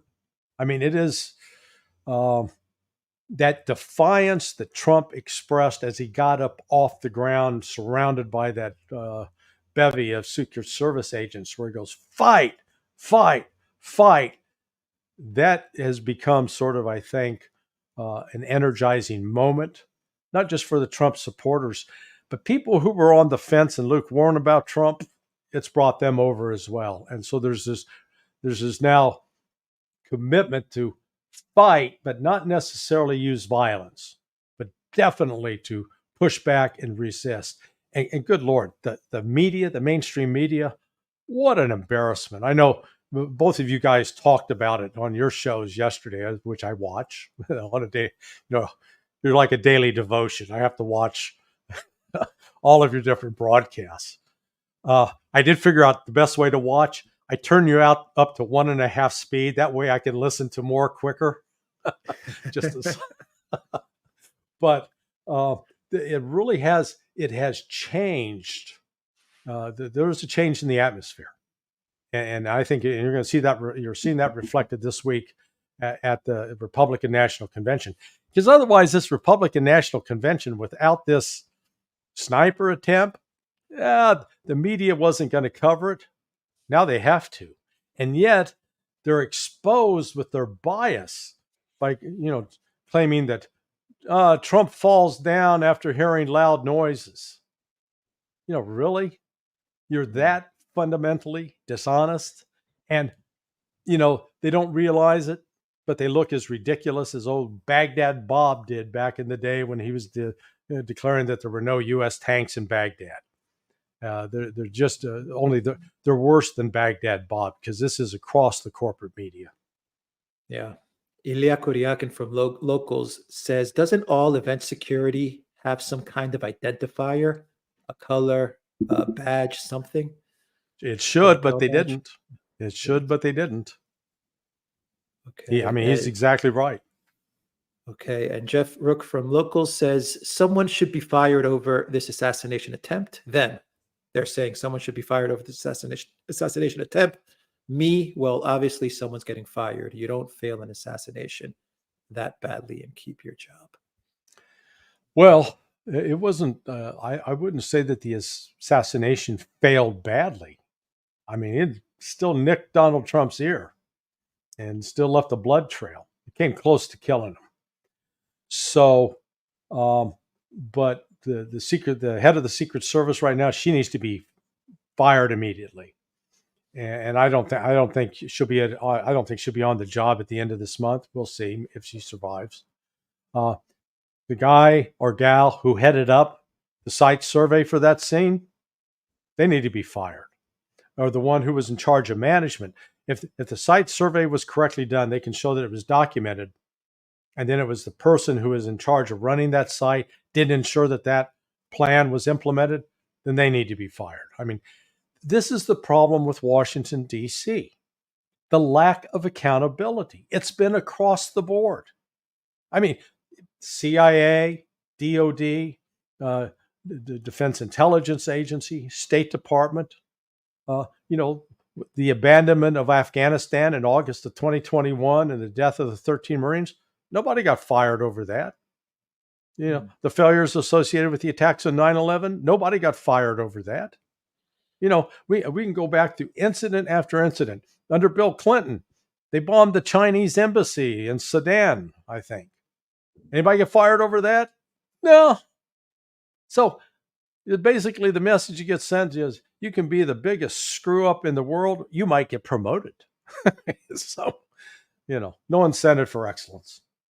Yeah. Final question for you, Larry. If offered by President Trump, would you accept a position in his cabinet from Trevelyan Gale? No. I prefer being able to offer my opinions about what's going on and try to raise consciousness. But I'm 70. I'll be 70 in 4 or 5 months. So I'm at that age where I prefer to do what I want to do without, I'll be supportive, but younger person's game. Larry Johnson, thank you very much. And a happy birthday to Peter, by the way, one of our awesome moderators who's celebrating a birthday today. Larry Johnson, thank you so much. Sonar 21 is your website. Anywhere else where people can find you, or should they go straight to your blog? Nope, that's it. If they go to sonar21.com, they'll find all the links to Substack and to Countercurrents. I just did an interview this morning with Pepe Escobar that'll be posted on Countercurrents either later today or tomorrow. But it's a great, we have a good extensive discussion, talk a little bit about the assassination, but more about BRICS and how the West is really missing the train on that. Yeah. Sonar21.com is the site. I have it as a link in the description box down below. I will also have it as a pinned comment as well when the live stream is over. Highly recommend you visit Larry Johnson's blog. And Larry, thank you so much for joining us. Blessings Thank to you you very friend. much, Larry. Thank you. Thank you. Take care.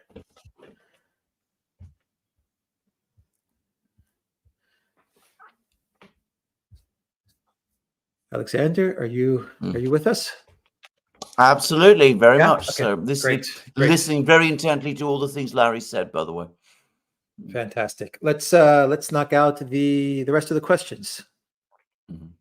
From Gene Kessler, welcome to the Duran community. Matthew says the best independent media going. Summer of 1970. Thank you for that super sticker. Wade says St. Michael, pray for us. Summer of 1970 says the hubris and corruption in DC is the worst I've seen in my life. I think this is correct. Yes, is the more to the point. No, that's Anyway, that's the point. Yeah, yes, that's the point. That is the point. I mean, it absolutely is. And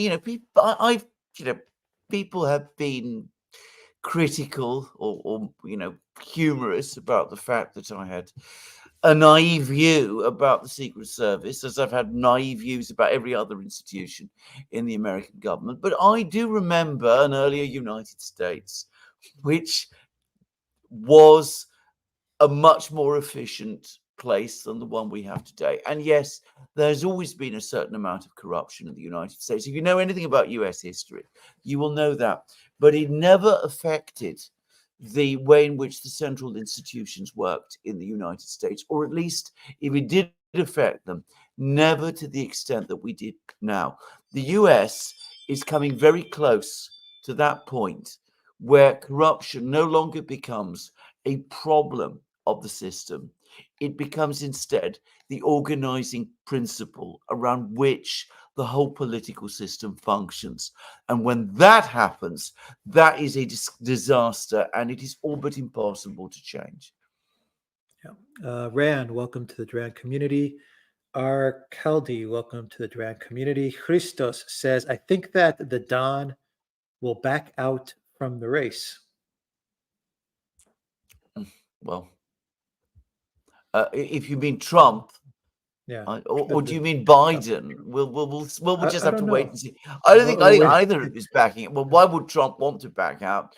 And as for Biden, well, in his world, he's winning, isn't he? I mean, he thinks he's Napoleon or Caesar or whatever it is. He's moving from one success and triumph to another. After all these people around him are telling him as much.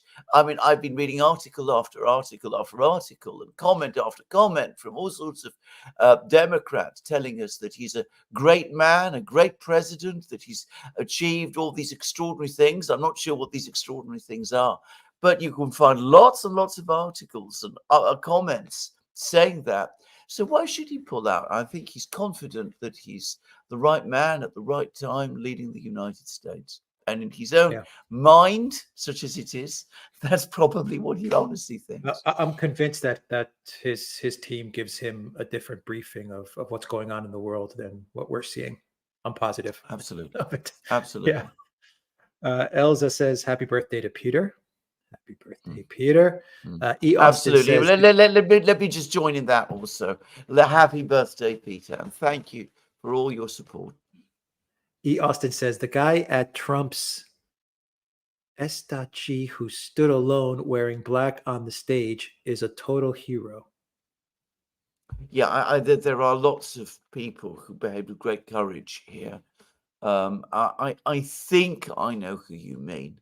Okay. But as I said, this was heroism. Exactly as I said, as Homer and the ancient Greek tragedians would have understood it. The Greek word, you want to understand what it means. As I said, look at what happened. Look at what happened in this place in Pennsylvania on Sunday. Tim Gibson, thank you for that super sticker. Inga, thank you for that super sticker. Bobby LaForce says, my dearest Duran, thank you for that.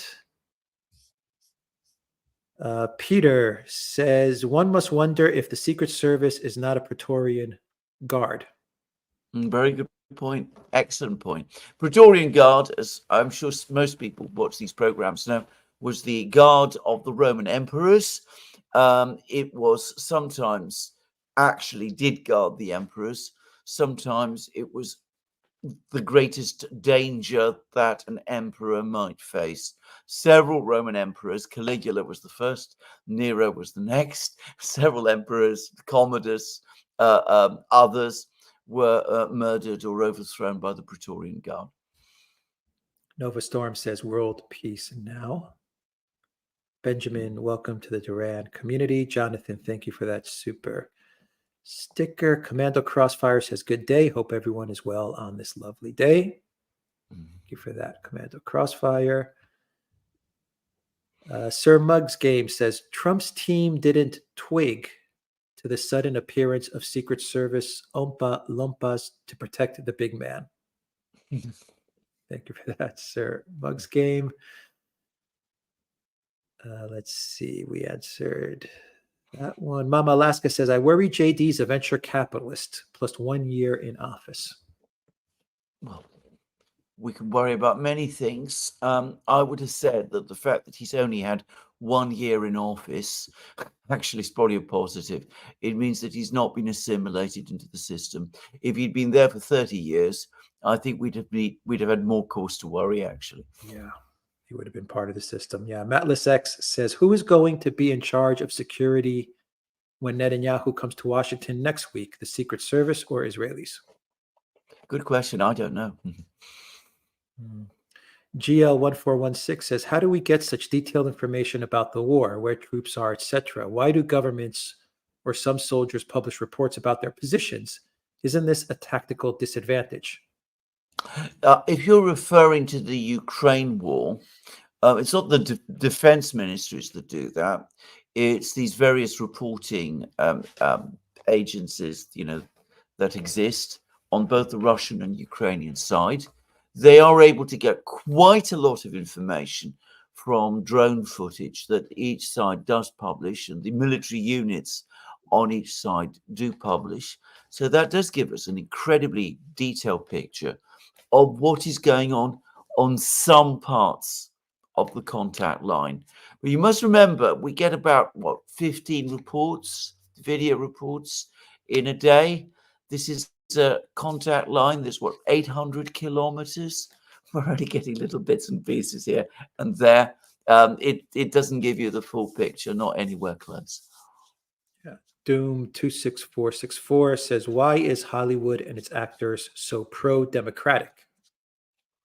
That is an excellent question to which I have no simple answer. My aunt, of course, who had contacts with Hollywood, was also curious about this. And of course, her husband, Jules Dassin, was a film director who worked in Hollywood.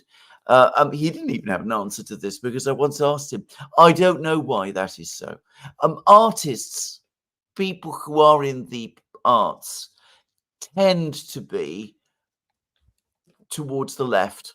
And this has been true in every society in the modern age. And Hollywood appears to be no exception.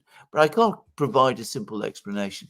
You know, Johnny Depp, when he was referring to the actor who killed presidents, of course, the actor he was referring to was, what's his name, Booth, who murdered Lincoln, and in Ford's Theatre in 1865. Now, of course, he was not on the left because he supported the Confederacy. So it has always been the case. Yeah. Honeybell, thank you for that super sticker. Cobb Fan says, will at some point enough people in the West see their leaders as emperors with no clothes? More and more are every day. We saw that in the British election. We saw that in the French election. We saw that in the election in the European Parliament.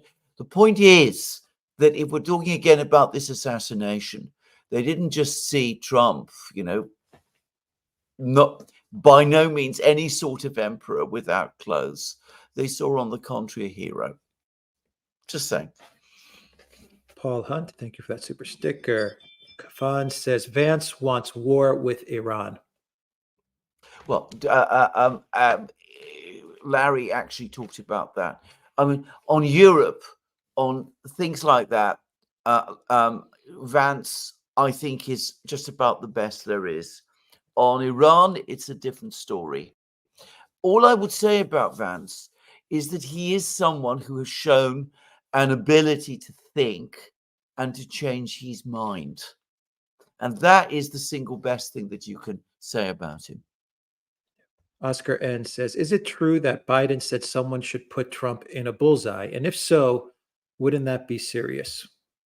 He did say it. And I understand that today the White House has apologized on his behalf for it. Now, I'm not absolutely sure about the second, but there's no doubt that he did say it. He said it in private to donors. Tish M says, so after this event, we're still left with AIPAC-supported candidates, or will this cause a 180 from the Republicans? Well, I think they are all backed by AIPAC, but there it is. That's, you have to deal with the American politics that you have. I don't think this is going to shift that. What I do think is that on some issues, Trump and Vance are pushing back against the mainstream orthodoxy. And that tells you that whatever they are not neocons. Neocons, their biggest obsession of all is Project Ukraine.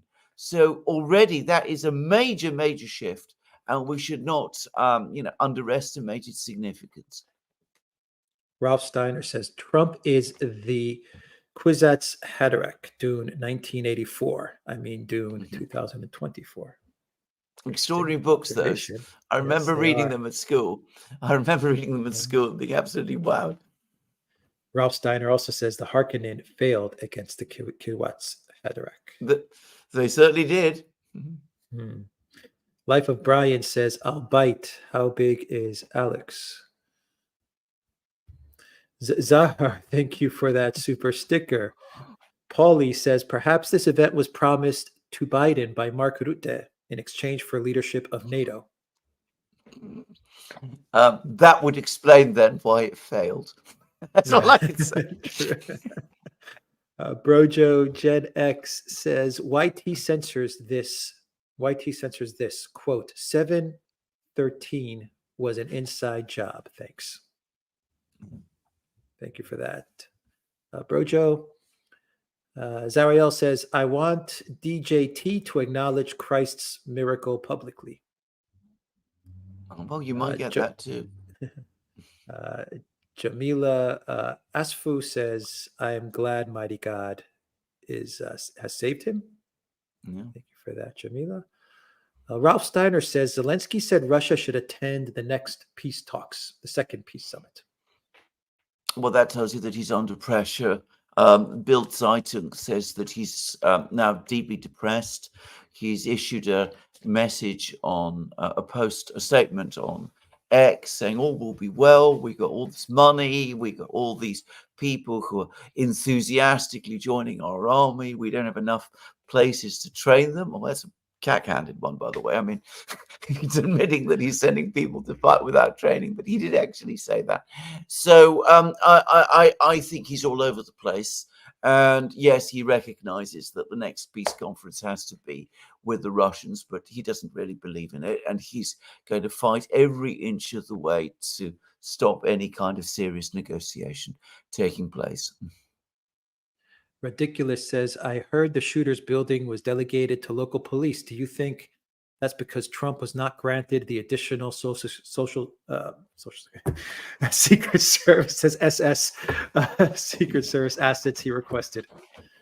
Well, I don't know, but all I would say is that I find it absolutely incredible that this building was not actually secured by the Secret Service. I mean, if you see the pictures and the film, it is such an obvious vantage point for a sniper, for an assassin, that I would have thought that the Secret Service would not only secure it, but if they didn't put their own people there, would make absolutely sure that the police or some other security service involved in providing the protection would have secured it instead. Yeah. Latimer says, I think Larry was going not for the Earth's curvature, but rather for its gravitation. Earth's mass is greater than any item's mass, so everything eventually drops on the ground. Just my 2 cents. Probably, yeah. Thank you for that. Tishem says, haven't heard this. Is it possible that there were practice attempts previous to the actual event? Are there videos available? I haven't seen any. Haven't seen that, yeah. Sammy295 says, amazing conversation. Ralph says, the Secret Service should have consulted with Annalena Baerbock about 180 and 360 degrees. How do you know they didn't? It seems to me most likely that they did. That's why they behaved with such exemplary efficiency in the face of all of this.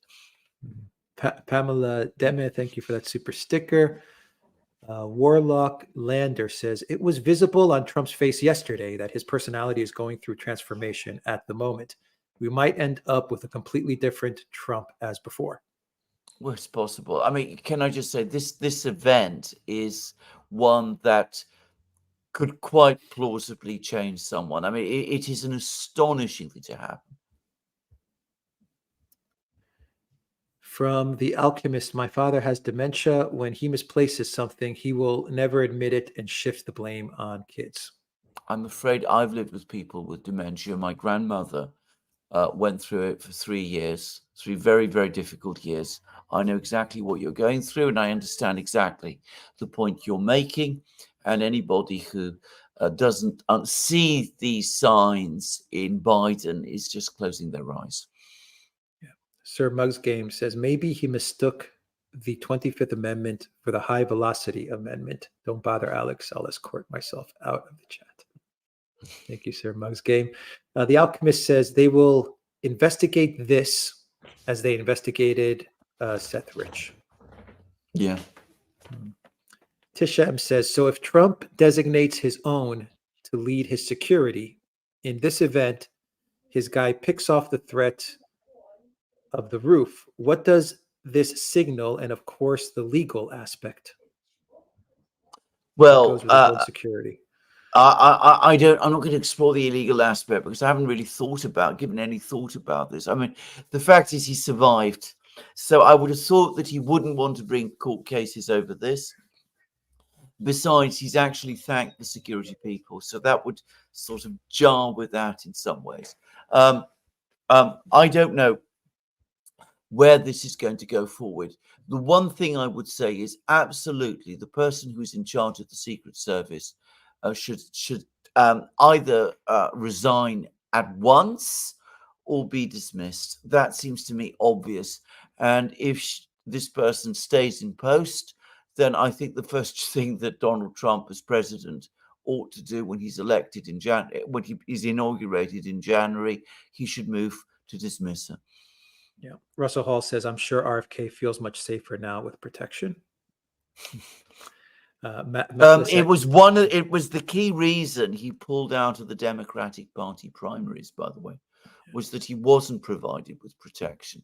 And it was intended, I know that this is what he thinks, it was intended to get him to quit the primaries and to stand as an independent, which had not been his original intention. Matless X says the New York Post saying the shooter brought a 5-foot ladder from Home Depot to climb the roof and possibly carry the ladder there in his Hyundai Sonata. Well, can I just say, I mean, you know, this is me. I would have thought that somebody bringing a ladder to climb up this building with a rifle. I mean, this is so obviously extremely, you know, tells you that something very seriously is going wrong. I mean, surely security people come up and ask, you know, what exactly are you doing? You know, who are you? Can we see your ID? Something ought to have been done. I mean, you know, I can't. If this person really had been, say, from the local police, would he have needed his own ladder? Surely there would have been other ways that he'd have got onto the roof. This seems to me obvious. Yeah.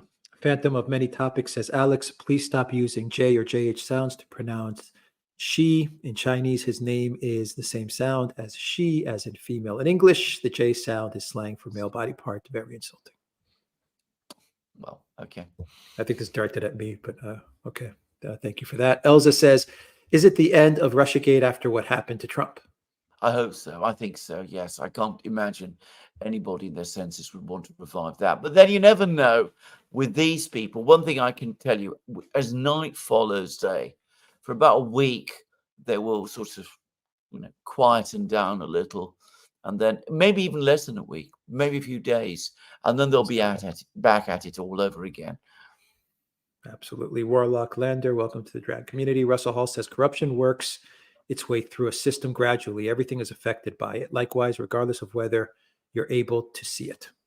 I've seen corruption close up, and I can tell you this: corruption is like what Mark Twain said about bankruptcy. It happens slowly and then quickly. There comes a point when it just metastasizes and takes everything over, and when you reach that point, it happens very, very fast. And anybody who is not part of it gets pushed out. Yeah. Gift of the Gap says, you come at the king, you best not miss. Then what? Yeah. Very true. That's very true. Yeah. Yeah. Sparky says, instead of thanking the Secret Service and law enforcement for their quick action, Trump should have said, thanks for nothing. Well, he's trying to be the unifier now, the presidential figure. Yeah. AH says, would be interesting conversation comparing the U.S. government reaction to Navalny's death and the Russian government reaction to this past weekend. Well, they've said, they've come out, actually made statements about it, and they said that they expected it. They knew that it was going to happen. By the way, since you brought up the Russian government and assassinations and their comments about this, of course, the other story about assassinations that has been much talked about in Russia is the admission by the head of Ukrainian military intelligence, Kirill Budanov, that the Ukrainians have made several attempts to assassinate Vladimir Putin. In other words, Ukraine has tried several times to murder the leader of a nuclear power. Just think about that. Matthew says, war with Russia, yes or no? No, I don't think so. I think in the end, no. I Love Truth says, thank you, Alex and Alexander. You're doing great work. Thank you, Larry. You're awesome. Can I ask you guys to bring somebody on your show? Geopolitical Economy Report channel. Something I would like to ask Larry to tell Judge, but I was too late. Right. It's Geopolitical Economy Report is the person that you would like us to invite on the show, if I got that right. Yeah, let me take a look at the channel and we'll see what we can do. Absolutely. From the hockey goalie, certain agencies knew the Steele dossier was fake, lied about the Biden laptop, faked FISA requests. Biden demented, can't get Trump in jail. How else do you deal with Mustache Man 2.0? Whole thing stinks. So many people are saying that, and that chain of deduction might be true. I'm not saying it is because I don't know, but I can see where you're going and where you're coming from. The Alchemist says the left are saying it was a hoax. I know, I've seen it. I'm incredulous about this. Sherry, So, thank you for that. People have been killed here, and people are saying it's a hoax. Yeah. Sherry, thank you for that super chat. Martin MDL says artists are on the left because they deal with fantasy. Yeah. Interesting. Tom Growl says JD Vance is anti-deep state, so I think it will act as insurance against another try. Yes, I know. I think the other thing it will do is that it will make. I mean, he's clearly now. Trump is also clearly picking the man who will succeed him. At least that's what Trump means. He's a young guy. So bear in mind, he's a young guy. Trump can only serve one term. So who will take the Republicans forward in 2028? It'll be probably the vice president who, will, if Trump wins the election, who will be JD Vance. Yeah. Sancho Relaxo says the lady in white behind Trump to his left is clearly giving cues to the shooter. Take a look. I think I know what you're talking about. I think I've seen that video. Yeah. Harry C. Smith says it's weird. Secret Service was so useless initially, but had several agents up on that stage around and covering him under a second.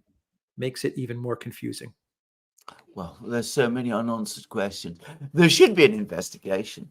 But then, of course, will there be? Didn't a certain person die rather mysteriously in a prison in, was it New York, a year or so ago? A person who'd been involved in a case and involving all kinds of children and or young people, which involved a member of the royal family. Did you ever see an outcome to that investigation which provided a truly satisfactory explanation of what happened? Just saying. I'm careful about mentioning his name, by the way, because I understand that it's become very difficult to do in Britain. Tabernac asks, what were your impressions of Germany on your visit?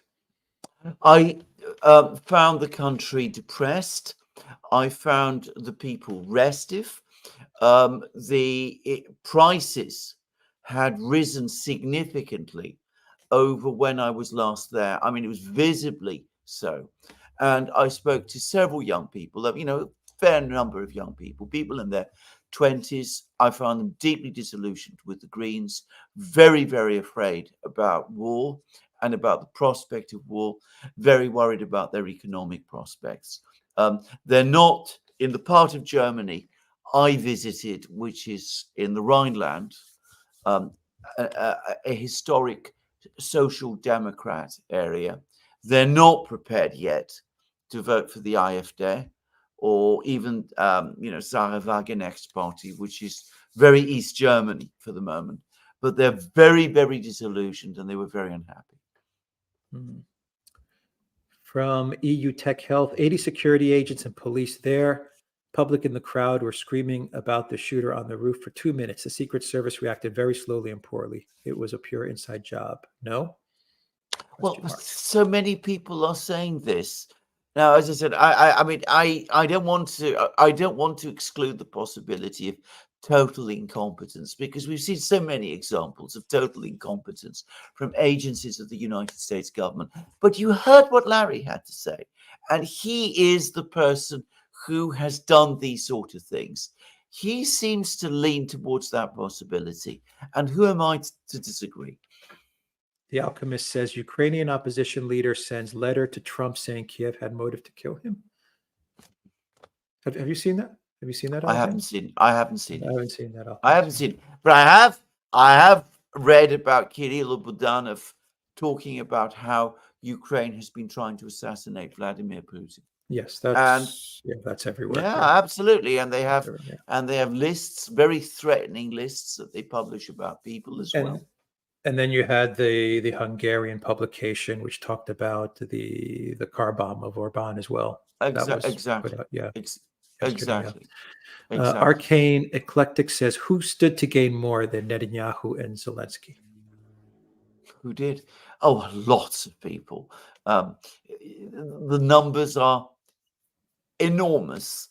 The FBI, as Larry was talking about, in other parts of the deep state, amongst the various corrupt lobbyists. I mean, the swamp is huge. Yeah. Sparky says, notice all of a sudden Biden's calling Trump by his first name, Donald, as if Joe has a guilty conscience. Yeah, it's a good point. Yeah, Sparky. he does. Absolutely. Very good observation. Yeah. Jonathan Ventura says, I love this show and a big fan. Can I make a request for a guest? Martin Armstrong of Armstrong Economics. Yeah. He called Dow Jones 40K and Trump's assassination. Yeah, it's a very good idea. That would be a great guest. Very good idea. Yeah. I don't know how to get in touch with Martin Armstrong, though. Well, yeah, that's a great recommendation. We'll try to find a way to get in touch with Martin Armstrong. Mm-hmm. Sparky says, the fact that JD Vance has any connection at all with Yale makes me skeptical. Skepticism is, something one should always have, but don't take it too far. Lawyers also often make the point that unwarranted skepticism is actually a trap. It can actually, if you start doubting absolutely everything, then you end up believing nothing. In which case, you have nowhere really to turn and nothing to hold on to. Let's wait and see. He said the right things. He's done it in an intelligent and coherent way, at least about Europe and about Ukraine and all the rest. I don't want to anticipate a betrayal, if you like, before it happens. Yeah. Russell Hall says, did you try the raw pork sandwich, met Brötchen? Alexander. Which in Germany? No. In Germany, yeah. No, I didn't. Tristan says they have the breaky receipt from JP Morgan 21C and Oswald from 2 weeks prior to JFK. Do we think this time it's the puppet masters money changers again? Who knows? Let's wait and see. Agreed. And that is everything, Alexander. All the questions answered. Any final thoughts? Well, just make sure we didn't miss anything. Just to say thank you also to that person who put in $50, just saying. But also to say thanks to you for absolutely scintillating questions. You heard what Larry had to say. A community full of clever, well-informed people. And this from an expert, a particular expert in this area. So, that is... high praise of the community, and it's I was bursting with pride when I heard him say that. Absolutely. Best community on the interwebs, best questions on the interwebs. Alexander, that is everything. Yeah, great live stream.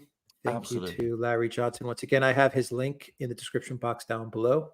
I will add it as a pinned comment. Thank you to everyone that watched us on Odyssey, on Rockfin, Rumble, YouTube, and the Duran.locals.com.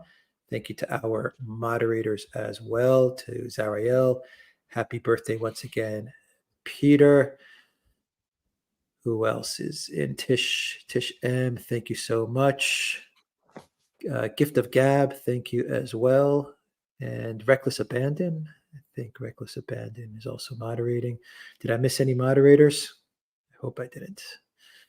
Thank you so much, moderators. And we have one more question from, one sec.